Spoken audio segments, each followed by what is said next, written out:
company, its incredible workforce, along with our chairman and CEO, Mark Bitzer, who is here in Clyde with us today. It's my great honor and privilege to host you all, and especially our distinguished guest, the President of the United States, Mr. Donald J. Trump.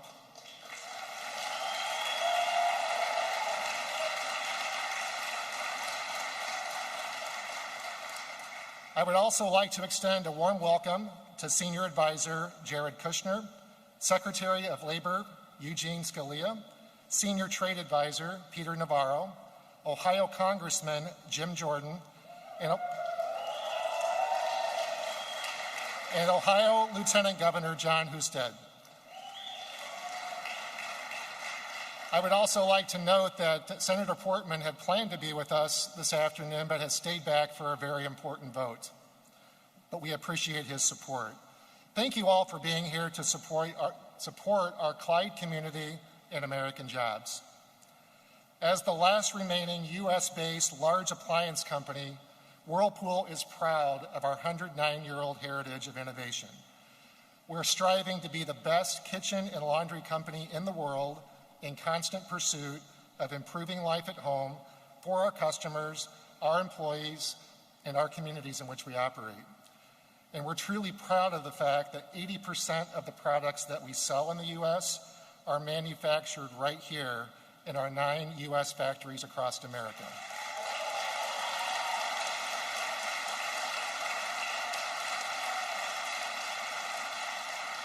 We truly embody what it means to be an American company.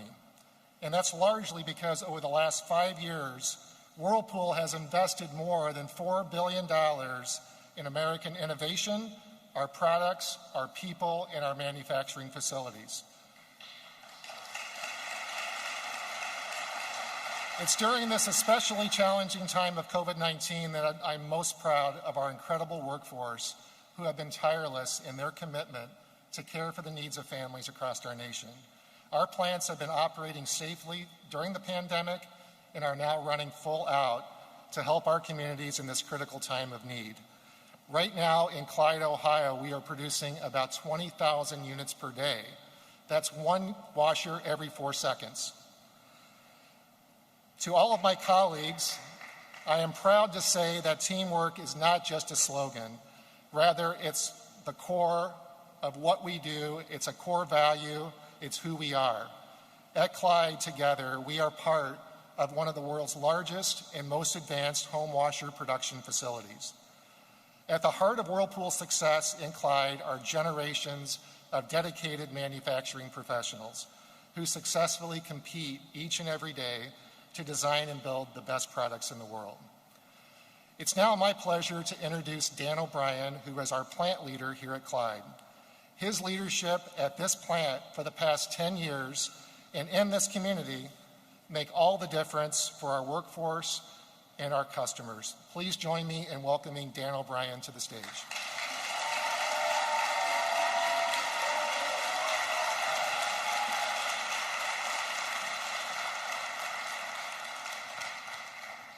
Thanks, Jim. I want to just welcome everyone to Whirlpool here in Clyde, Ohio. And we're going to go into a little bit about some fun facts at the facility that you're at today. Every 3.8 seconds, it's a little less than 4, Jim, 3.8 seconds, we manufacture a large residential washer. A couple other just fun, interesting facts. If you look overhead, we have over 30 miles of moving conveyor, over 100 autonomous vehicles, and we produce and process over 2 million pounds of steel every day. We are a world-class manufacturer, and we are focused on our product, our process, our people.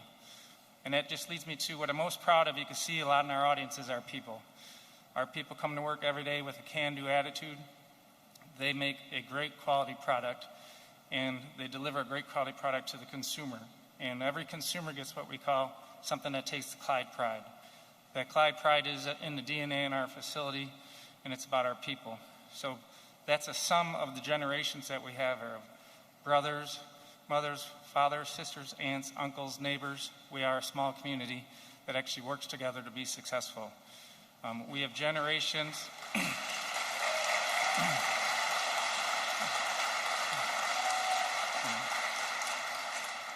We have generations of employees, 30 years, 40 years, 50 years of expertise that can't be duplicated, yet we're a diverse workforce and we're willing to learn and compete against anybody in the world. When I look at our community, we have a lot of our folks here with us today. I'm really proud to say that we participate and are active in our community. We have Abby Aldridge here with us from the United Way. One of the items I'm most proud of is we have one of our employees, John Peters, who's with us today. So he actually provides for, John waved his hand there, he actually provides for our local high schools, 9 different high schools, for over 65 students in need of support for funding for college through his foundation. For you Ohio State fans, you would know him as the Big Nut.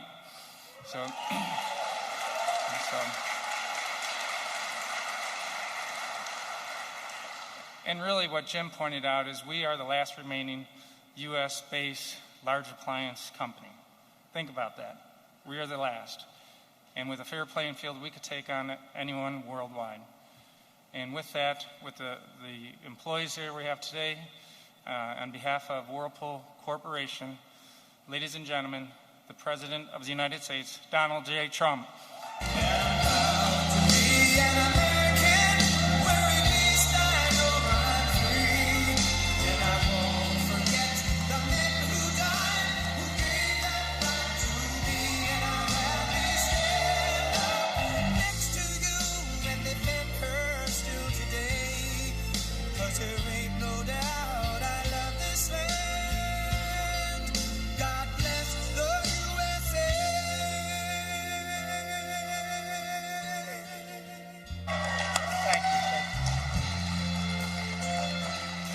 Thank you, everybody. Please, thank you very much.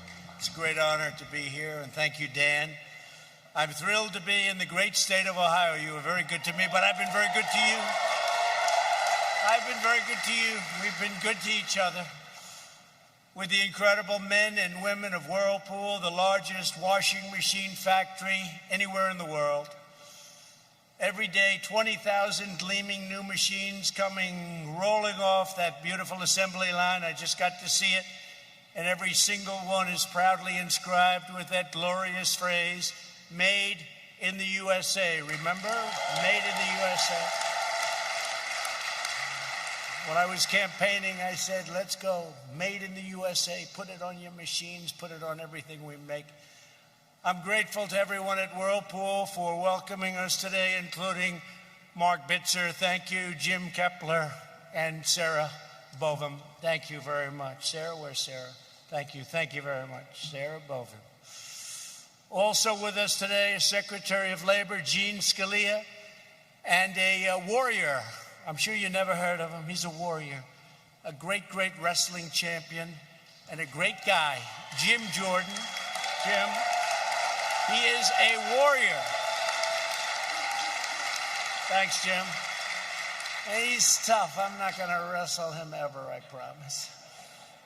And another warrior, a great fellow who has been right at our side. He works with Jim and I so much and so hard. Bob Latta. Bob, thank you very much. Thank you, Bob. Also, Lieutenant Governor John Husted. Thank you, John. Thank you, John. Thank you. State Senate President Larry Alpoff. Larry, thank you very much. Thank you, Larry. Thank you, Larry. Clyde Mayor, Scott Black, and many other distinguished guests. Great people, great representatives. Thank you, fellas. Thank you very much. As we celebrate Whirlpool's 109-year legacy of American manufacturing excellence, today I want to lay out my vision to bring millions and millions more jobs and thousands more factories back to American shores where they belong. We've been doing it long and hard.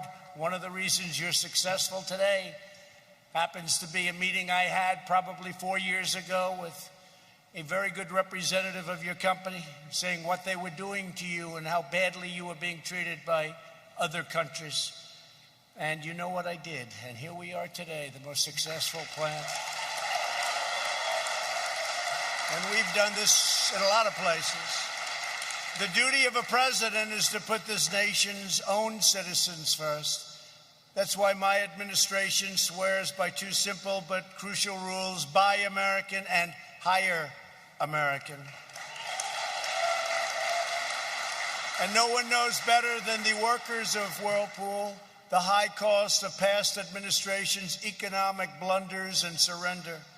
On the question of foreign trade, previous leaders were guided by a shameful policy of capitulation, submission, and retreat. For decades, you watched as politicians let foreign nations steal our jobs, loot our factories, and plunder the crown jewels of the U.S. economy. And the word plunder is capitalized. Washington stood idly by as other countries engaged in unfair trade practices, such as massive subsidies, currency manipulation, and, in the case of your industry and your company, the wholesale dumping of foreign-made products sold below cost for the sole purpose of driving you out of business so they could give us product at double, triple, and quadruple the price. But we didn't let that happen, did we?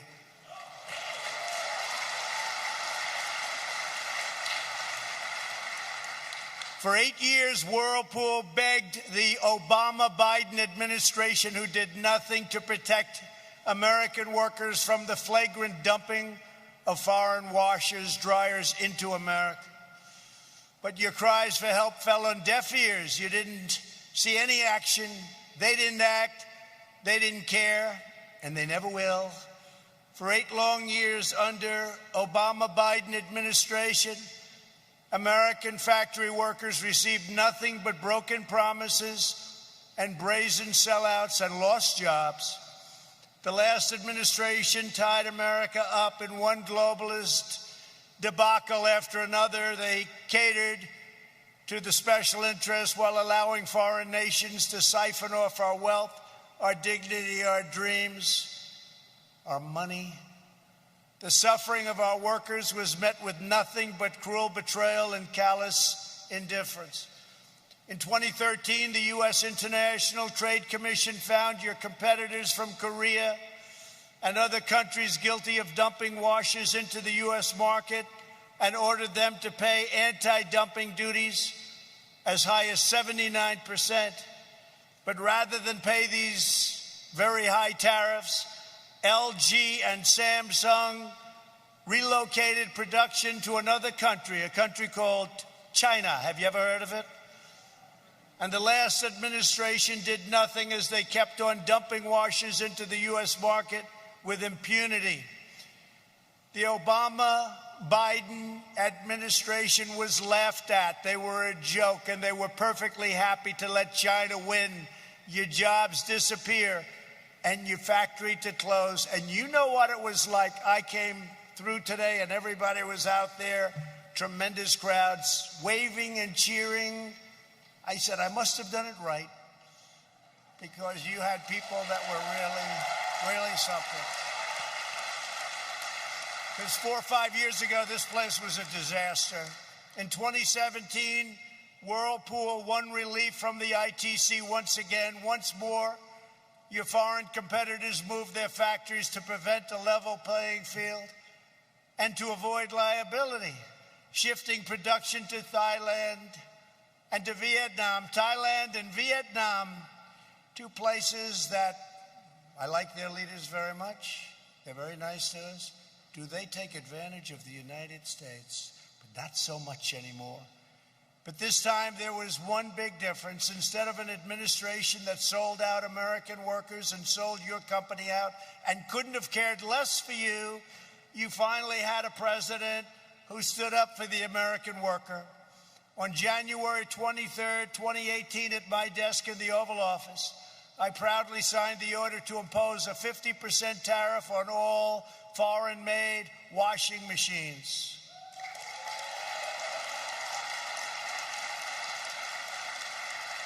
As a result, Whirlpool's 9 factories across the United States were soon thriving like never before, investing in new products, new infrastructure, and hundreds of new American jobs. And I just took a tour, and I actually wanted a couple of those machines for myself. but I just didn't know it was going to be appropriate to ask. But they are beautiful. That includes thousands of new jobs across the Ohio supply chain, from right here in Clyde to Findlay, Ottawa, Greenville, and Marion. All over. Your company became a shining example. From really a company that was down and out, it became a shining example of what tough trade policies and smart tariffs can bring to jobs and prosperity to communities like this one all over Ohio, Michigan, Wisconsin, Pennsylvania, and plenty of other states. They're all doing well. They were doing great. Then the plague came in, and now they're doing great again. We closed it up. We saved millions of lives, but now we're opening, and it looks like I was right about the V, because you're seeing the kind of numbers that are coming in, and they're coming in strong. They're coming in strong. Should have never happened. Should have never happened. China should have never let it happen. In defending your jobs here at Whirlpool, I was doing exactly what I promised in June 2016. As a candidate for president, I stood before an audience of hardworking patriots at a metals processing facility outside of Pittsburgh, Pennsylvania, to outline my plan for a new America First trade policy. And it was even a better job than I told you. I'm one politician that says, I'm going to do this, and then we do better. We produced more than I promised. And by the way, the wall is being built. It's going to be finished very soon. In my speech, I warned that our politicians have aggressively pursued a policy of globalization, moving our jobs, our wealth, and our factories overseas. I explained that globalization, these are the globalists. I'm not liking globalists too much, but they don't like me too much either. Globalization has made the financial elites who donate to politicians very wealthy, but it's left millions and millions of our workers with nothing but poverty and heartache, and our towns and cities with empty factories and plants. For years later, we've made extraordinary progress in reversing the dangerous tide of globalism. Over a period of 4 to 5 years this took place. Think of it, 4 to 5 years. What we've done is a miracle, and now it's getting even better because we've taken additional steps. And you know, when you do these steps, you have to go through statutory procedures. It's not like, boom, I'm going to just sign it. Has to go out for 90 days of review, then 120 days of review, then more, and we did it as quick as we can. We're doing it right now with the FDA. We're getting vaccines approved in days that nobody thought possible. It would take years and years, and we're doing it in months. We're doing very well. Under my administration, we're fighting for Main Street, not Wall Street. We've rejected globalism and embraced patriotism. In my speech in Pittsburgh in June of 2016, I made 7 big promises to American workers. Many politicians before me promised change on the campaign trail, only to back down in the face of corporate and international pressure. Like Jerusalem, they all promised Jerusalem, didn't they? For years and years, I did it. They didn't do it. They didn't do it. I did it. Moved the embassy to Jerusalem, making Jerusalem the capital of Israel. They all talked about it. They talked and talked and talked, and then they got into office and they didn't do it. And I understand why. The pressure was enormous on me too. I just didn't take the phone calls. That's true. Leaders would call up from other countries. I say, I know what they're calling about. I'll call them back in a few days. Then I just signed all the papers, got it done, and then I called them back. They said, I was calling about Israel and Jerusalem, but you've already done it. I said, that's right. And they said, oh, okay. I said, hey, I wish you got me a little bit earlier. But I didn't back down from my promises, and I've kept every single one. First, I promised to withdraw the United States from the last administration's disastrous assault on U.S. workers. The Trans-Pacific Partnership would have been a disaster. would have been a disaster, especially for the automobile industry. It would have put it out of business. My first week in office, I kept that promise and canceled that job-killing catastrophe. Second, I pledged to appoint the toughest and smartest trade negotiators to defend American jobs, and I did with Bob Lighthizer and all of his people. They've been fantastic. Third, I said I would use every legal tool at my disposal to fight back against unfair trade, and I did, and I found some that nobody even knew about. Some of them were very old. They had a lot of dust on them, hadn't been used for decades and decades, but I found them. Things you could never get past today. Fourth, I promised to label China a currency manipulator, and I did. Fifth, I said we would bring trade cases against China to crack down on its economic aggression.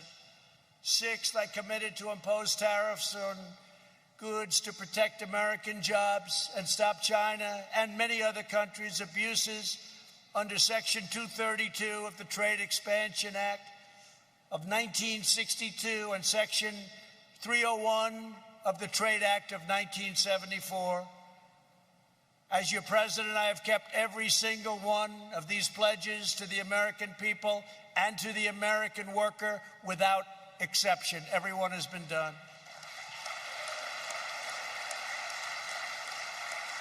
Seventh, one of my biggest promises in that speech was to replace the disaster known as NAFTA, one of the worst trade deals ever made by any country, let alone ours.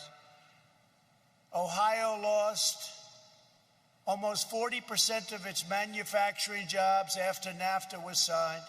Half of all of the automaking jobs across the state were wiped out. Earlier this year, I finally ended the NAFTA nightmare and signed the brand new USMCA agreement. That's United States and Mexico and Canada. And all of those bad things that you had to suffer with, you're not suffering anymore, because now people and companies have an incentive to stay. They're not going to be leaving so fast.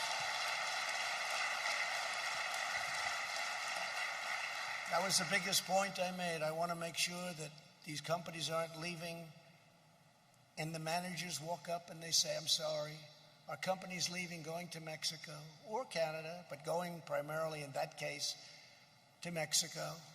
Canada takes advantage of us with dairy. Unbelievable advantage, but not anymore. But Mexico took a lot of jobs. And I said, I don't want companies moving. And if they do move, remember, you've heard it, if they do move, when they make that product, they got to pay a big price to sell it back into our country. So they have no more incentive to move. The USMCA contains powerful new protections for American manufacturers, automakers, farmers, dairy producers, and workers all across Ohio and all of our states. Those were key promises I made to American workers in 2016. I kept every single one of them. The fake news media back there, they hate to report this. They hate it.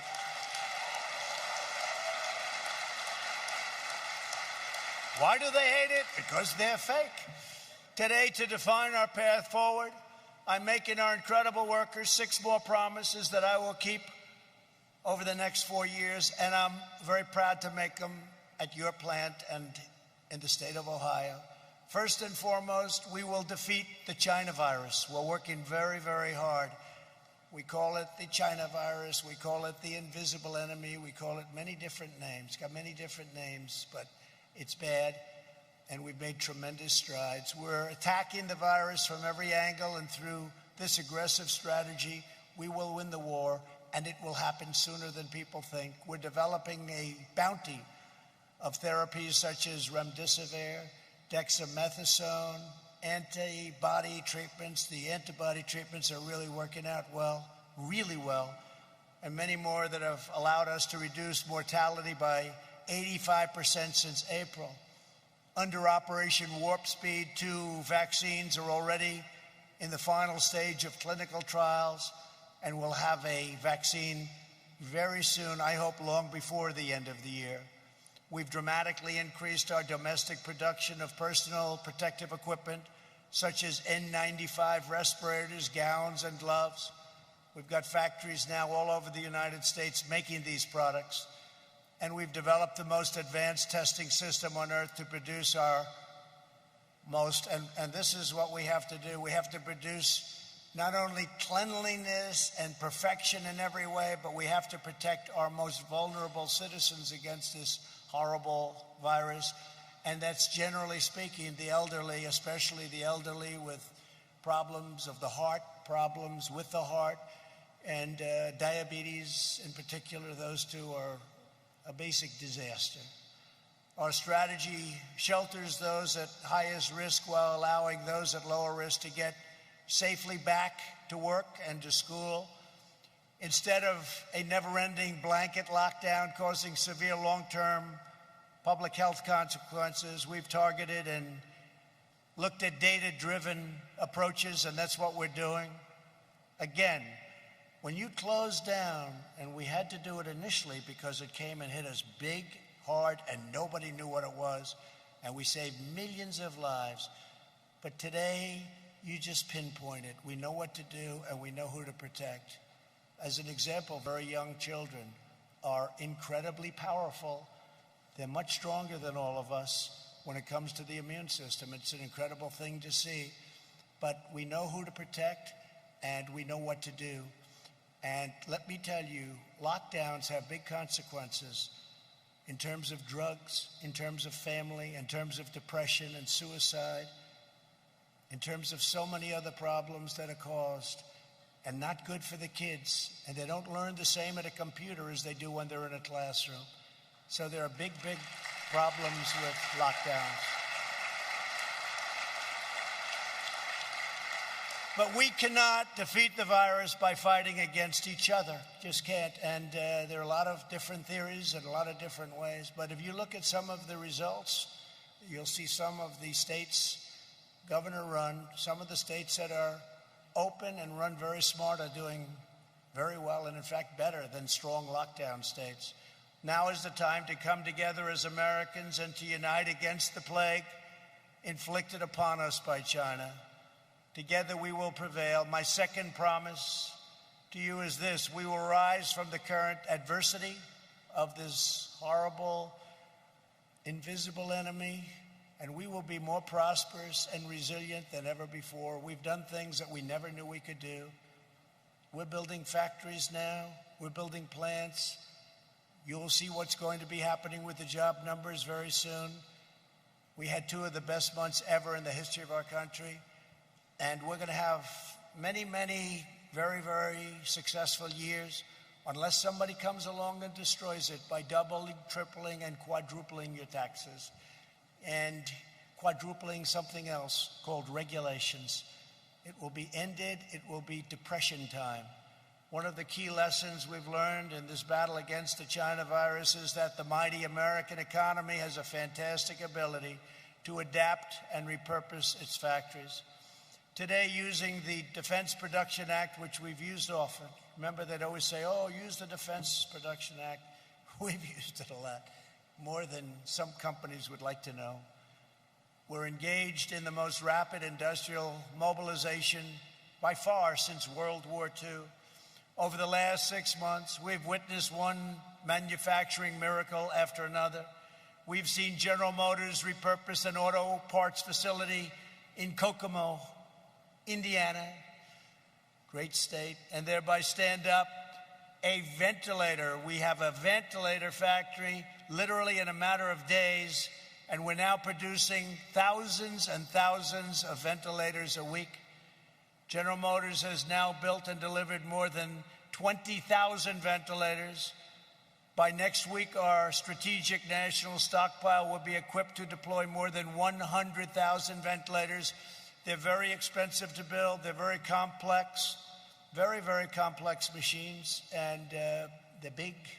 And I said that we are now supplying ventilators to many countries of the world. Everybody in our country has it. Not one person, and we had no ventilators. Who knew about ventilators? We had very few. But not one person who needed a ventilator, think of this, who needed a ventilator didn't get it. Every person that needed a ventilator got it. Who would have thought that was possible? And you remember at the very beginning when you first heard about this whole horrible situation with the China virus, ventilators, they weren't around. And now we make them by the thousands. Working with GM and almost a dozen other companies, great companies, my administration has turned America into the ventilator king of the world, the ventilator king. Make them good, and we make them great. They're very good, highest quality. We're now exporting ventilators to friends and allies, and they're really thankful. They're calling, "Can I have ventilators for our country, sir? How many do you need? Could you send 1,000? I said, "It's a lot?" The answer is yes. What we're doing is incredible. We're helping we're doing more goodwill with ventilators, because other things you can make, gowns and swabs and things you can make, we're making them too. But ventilators are tough. Ventilators are just one part of our historic manufacturing ramp up. Within 7 days of New York City officials asking for assistance last spring, we helped ship 1 million yards of fabric from North Carolina to New York City for masks and gowns. We're making them all over the place. A great company, Honeywell, has opened up N95 respirator factories in Rhode Island and Arizona in record time, and they're now churning out tens of millions of masks for our strategic national stockpile. These include manufacturing achievements, and these are incredible. They'll be the foundation of an even brighter future for American industry. What we've been able to do in a short period of time is frankly incredible. I'm not talking about me, I'm talking about the people out there. What they've done is incredible, including the military and some of the generals and admirals, the job they've done. My third promise is to build on these gains to turn America into the premier medical manufacturer, pharmacy, and drugstore of the world.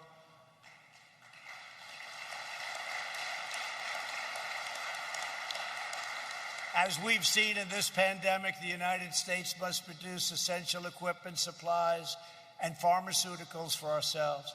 We cannot rely on China and other nations across the globe that could one day deny us products in a time of need. We can't do it. We can't do it. We have to be smart.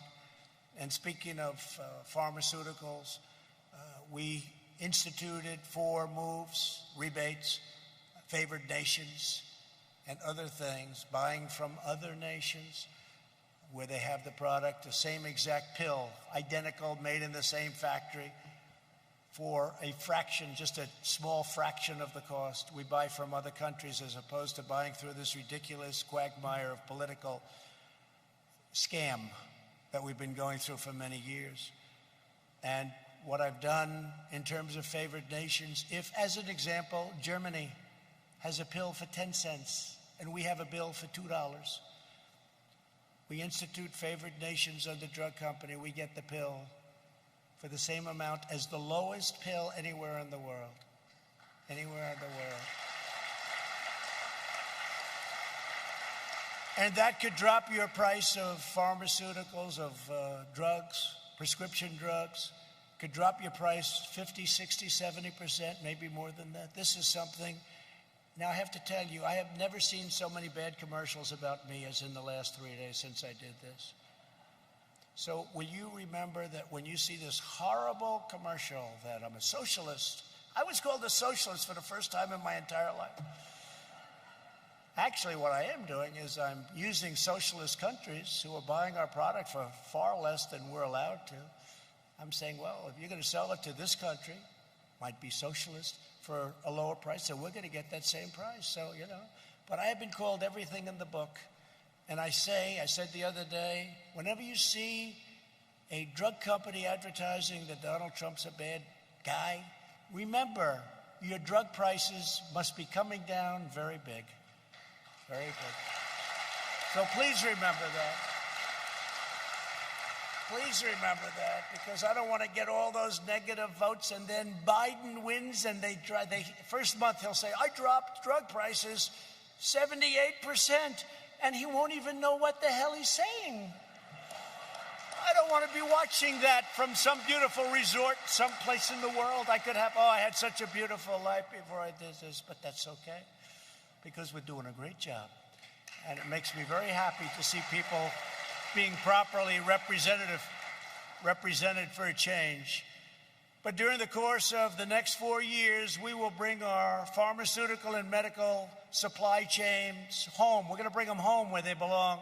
And we'll end reliance on China, just like we did with the washers and dryers, just like we did with many other things. We'll be making our product here safely, beautifully, and inexpensively.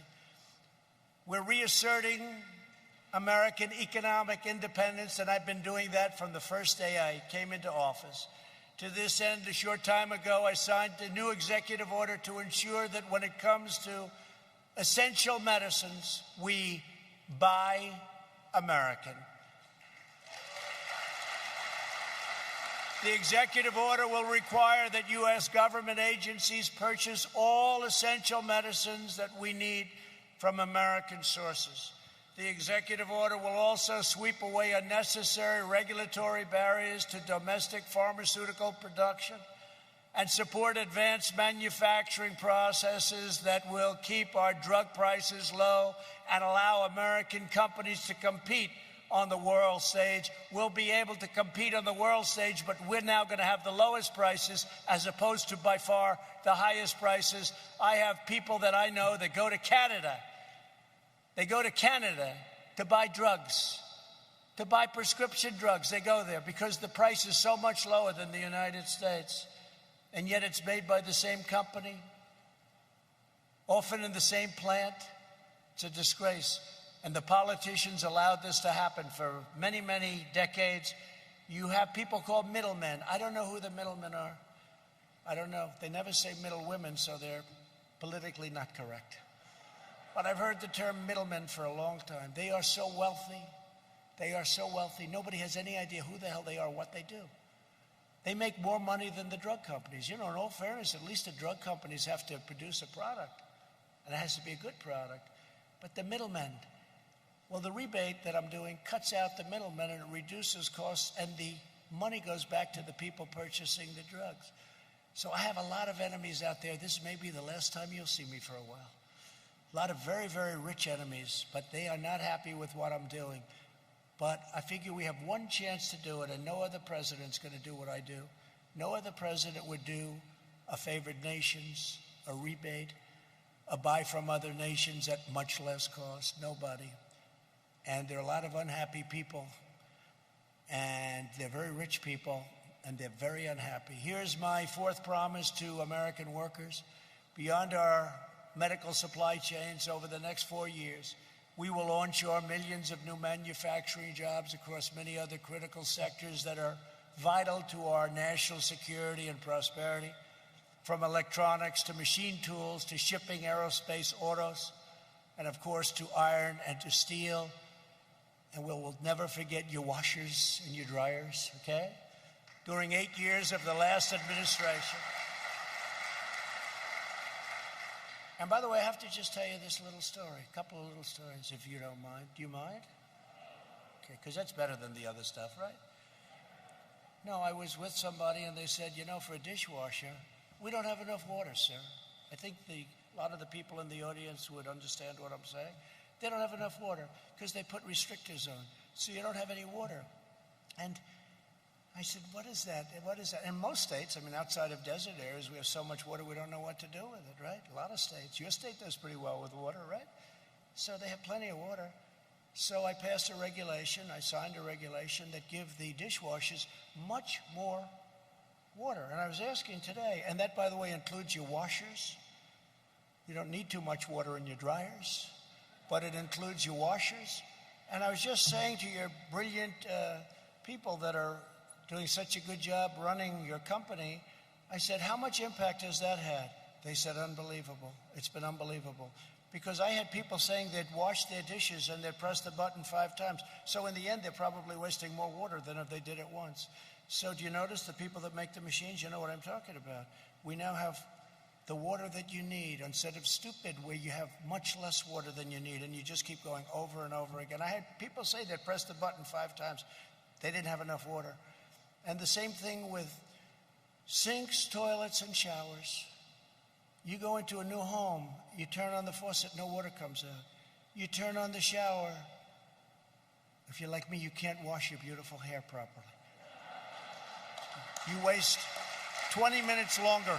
Please come out. The water, it drips, right? You know what I'm talking? They put restrictors on. I got rid of that. I signed it out. It's common sense. So now when you actually go into a new home and pay a lot of money, you turn on a faucet and water actually comes out. Isn't that nice? That was a regulation that was put in by a lot of people that don't understand life.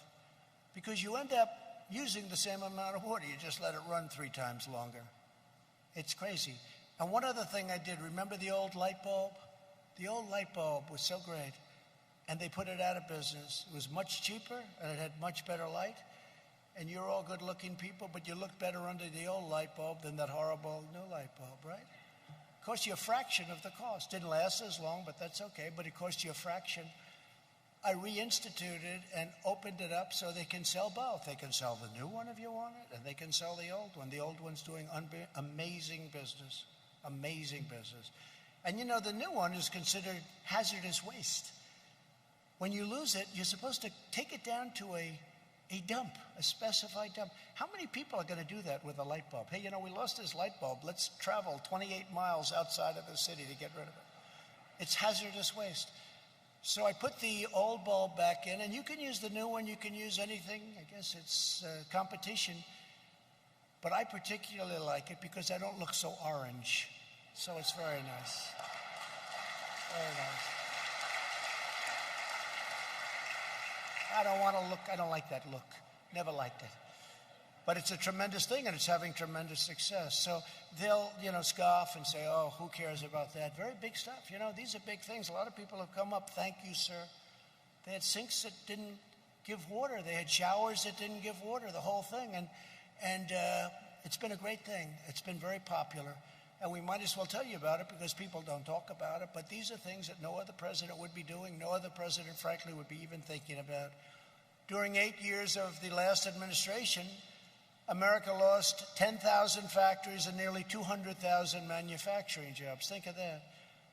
In contrast, my administration added over 500,000 manufacturing jobs. It was up to actually 701,000 jobs before the plague came in. And if you remember, President Obama, you need a magic wand. No, you don't. We need manufacturing jobs. He said you won't have any more manufacturing jobs. You need a magic wand. He was wrong about that also. My 5th promise to American workers is to bring back American jobs and factories using every tool at my disposal, including tariffs. I love properly put on tariffs because they bring unfair competitors from foreign countries to do whatever you want them to do. Countervailing duties and new trade deals based on the principle of fairness and reciprocity.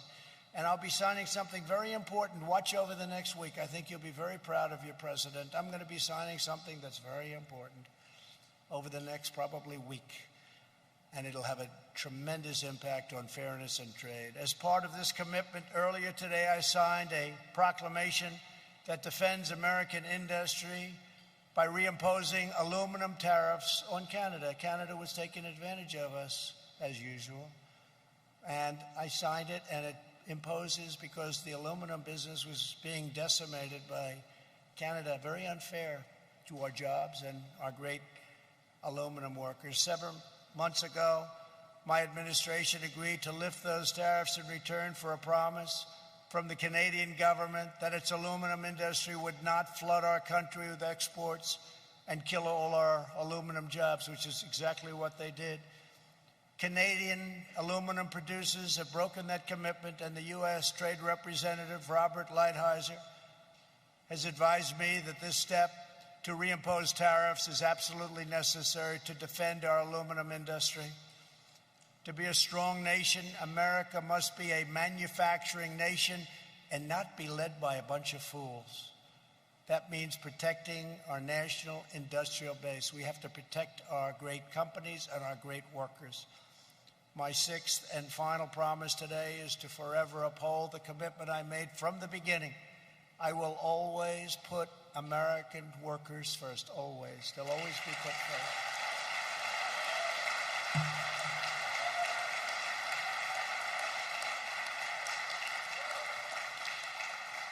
And I don't know if you're union or non-union, it doesn't matter to me. but I did one hell of a good job for the unions. You know, all the union heads are against me, but all the workers are for me, so something's right. The workers are for me. Usually the union heads, they're wined and dined in Washington pretty good by the Democrats. As part of this commitment, on Monday I signed an executive order to prevent government agencies like the Tennessee Valley Authority from replacing American workers with cheap foreign labor.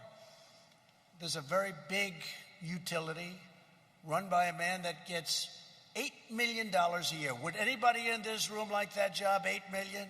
$8 million a year, right? Highest paid. He really doesn't work for me. I wouldn't pay $8 million. If you paid him, the president gets $450,000. I give up my salary. Nobody ever says that. I might as well every once in a while say it. I believe I'm the only president to do that. And I'm saying that's not too smart. But the Tennessee Valley Authority pays $8 million a year to the head. And after the authority laid off 20% of its American technology workforce and forced them to train their foreign replacements this week, I told the chairman of the board, "You're fired."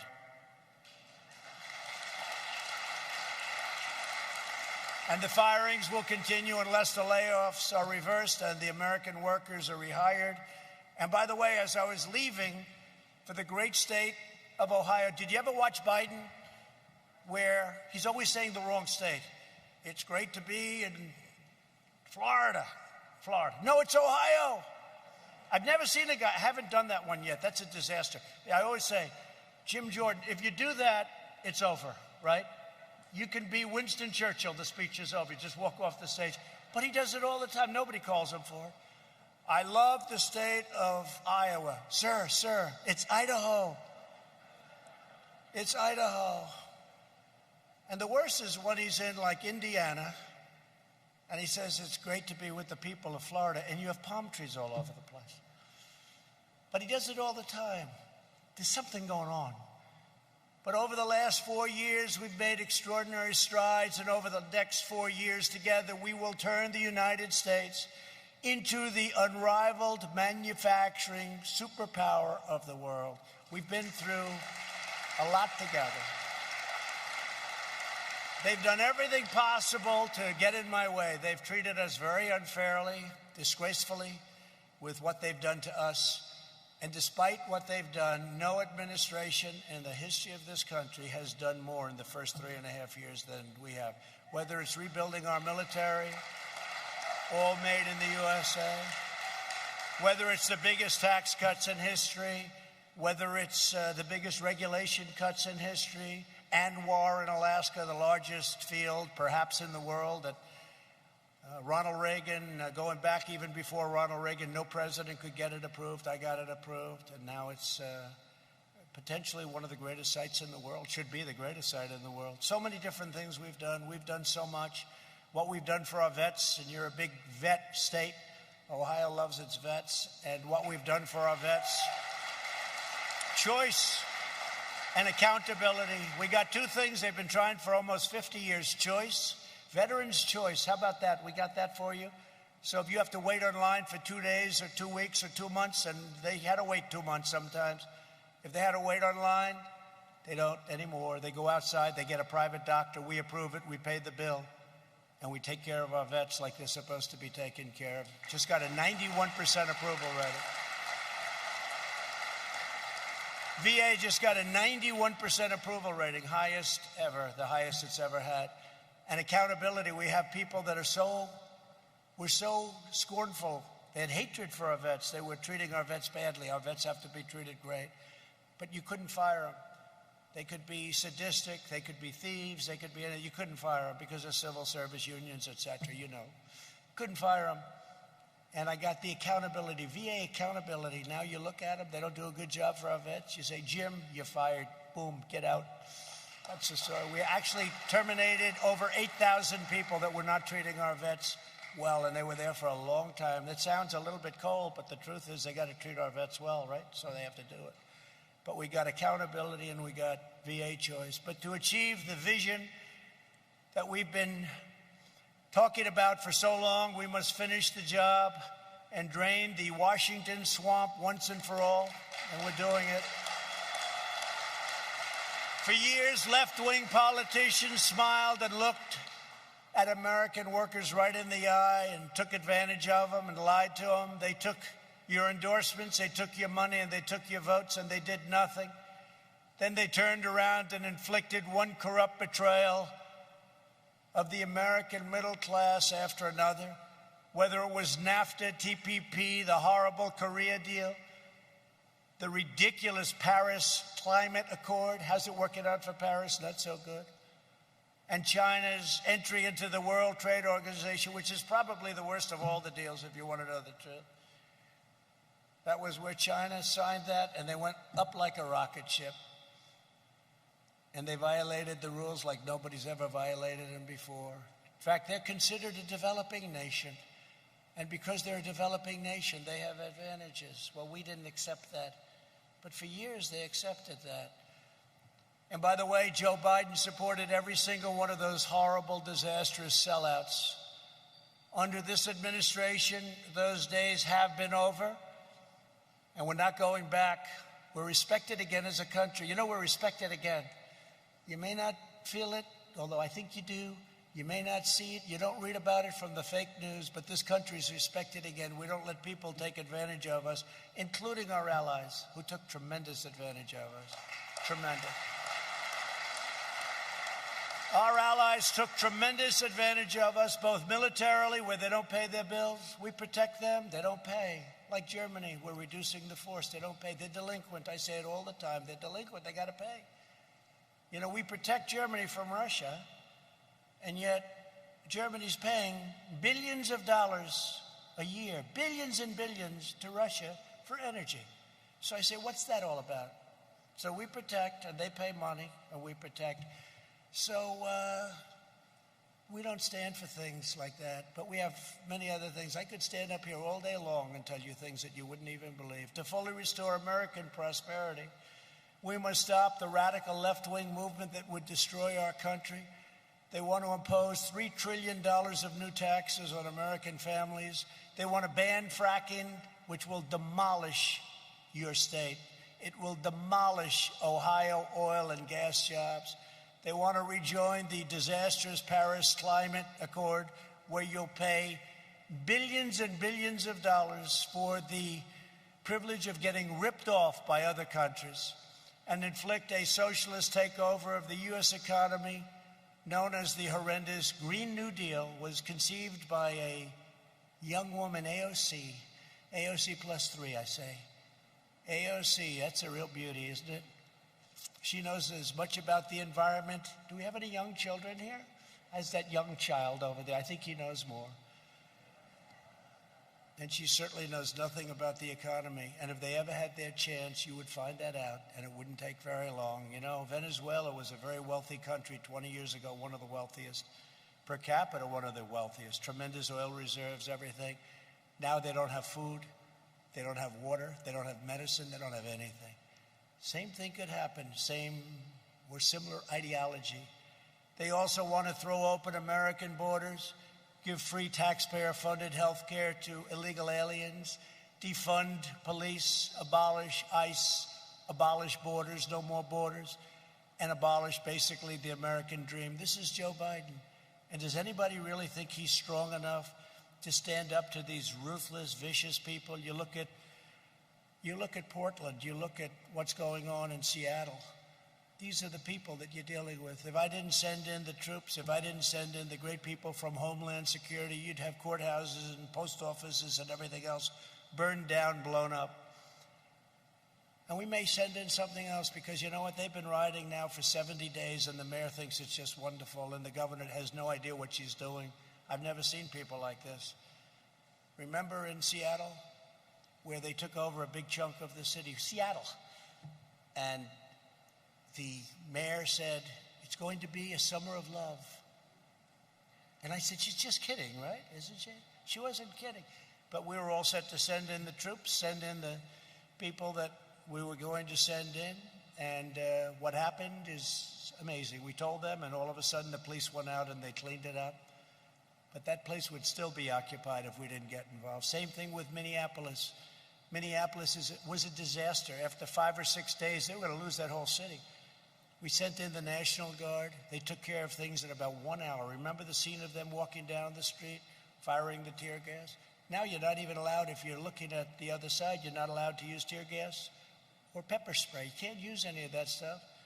They can use Molotov cocktails and horrible things on you, but you're not allowed to do anything. So the police didn't want to have anything to do with the convention in a great state, Wisconsin, Milwaukee, for the Democrats. You couldn't use tear gas. You couldn't use pepper spray. You couldn't use anything. Think of how ridiculous this is. And you won't be able to use your guns because they're going to end your Second Amendment as sure as you're sitting there. But the proud people of Ohio will not let that happen. Together, we will preserve, protect, and defend our American way of life as long as I am president. Thank you. Thank you. As long as I am president of the United States, I will fight for you with every ounce of energy and strength that I have. I will be your voice. I will defend your jobs. I will stand up to the foreign trade cheaters and violators that hate our country. I will never let you down. I will have your back 100%. For more than a century, the workers of this company have continued the proud tradition of American greatness embodied by your legendary founder, Lou Upton. It's a heritage grounded in the values of hard work and determination, innovation and excellence, faith and family, loyalty and patriotism passed down from one generation to the next. You have an incredible heritage. These are the values that have defined this company and defined our country from the very beginning. And they are the values that will define our future, that will ensure our success, and that will allow America to thrive and win for many generations to come. There is nobody that can defeat us, nobody. Now I'd like to take just a moment to introduce a few of the Whirlpool men and women whose jobs I had the honor of taking decisive action to protect and to save. Kerry Wallace is an operations analyst whose family has 100 years of history at this very plant. Kerry, please come forward and say a few words, please.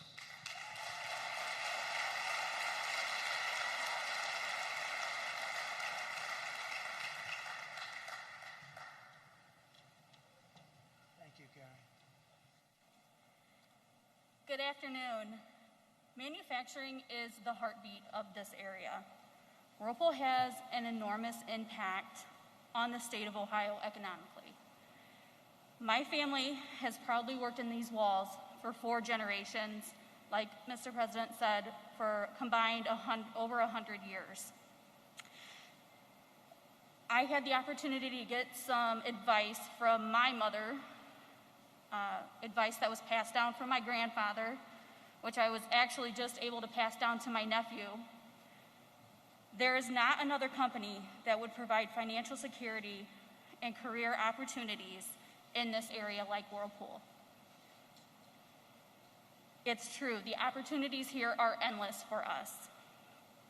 Whirlpool has rewarded me with a completely new family also.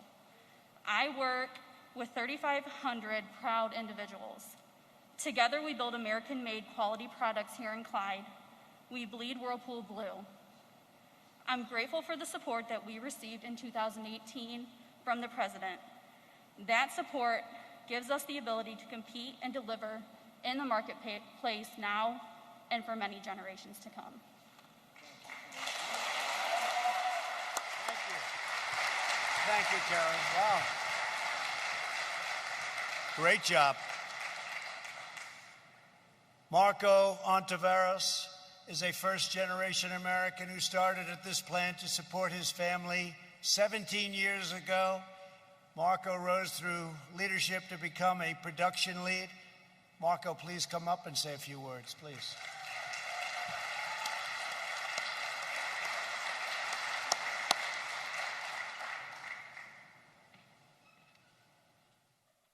Thank you, Mr. President. As the President said, I started here about 16, going on 17 years. I was fresh out of high school, had no idea what I wanted to do with my life. but I knew I had 2 young children that I had to support, and I had to support fast. I'm honored to say that I found that here at Whirlpool within these 4 walls. I have been able to not only provide, but continue to develop myself into a career path that I never would have dreamed of when I was 18 years old coming out of there.